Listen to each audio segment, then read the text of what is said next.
T'as déjà essayé de soulever un objet ou une charge en pensant qu'il était beaucoup plus lourd que ce qu'il était vraiment? Eh bien, la potentiation post-activation, c'est un peu la même chose. Tu vas tromper ton corps, qui est un gros feignant, en lui faisant croire qu'il a besoin de fournir plus de ressources que nécessaire. Ça consiste à surcharger le système nerveux qui va envoyer un signal synaptique plus puissant aux muscles qui profiteront dans le même temps d'une capacité contractile augmentée. Ça, c'est l'explication scientifique simplifiée. Dans la pratique, tu soulèves lourd sur 1 ou 2 reps avant de soulever une charge plus légère qui te paraîtra encore plus légère que ce qu'elle est vraiment.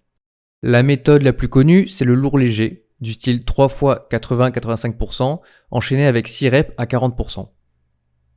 Tout ça sur le même exercice, mais il en existe un tas d'autres comme l'isométrie overcoming ou l'isométrique lourd, le semi-technique, le cluster de potentiation, le French contrast. La seule difficulté, c'est de ne pas faire trop de temps sous tension lourd avant ta série pour profiter au maximum de la surcharge tout en ayant accumulé un minimum de fatigue. D'après la littérature, juste après ton exercice lourd, tu profites de la potentiation pendant les 1 à 2 minutes suivantes. Au-delà, la fatigue induite peut prendre le dessus.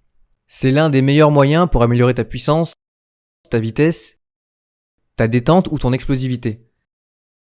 Si tu es peu entraîné en force, cette méthode n'est pas nécessaire pour te faire progresser efficacement. Mais tu peux tout de même l'utiliser de temps en temps pour profiter de ses bienfaits.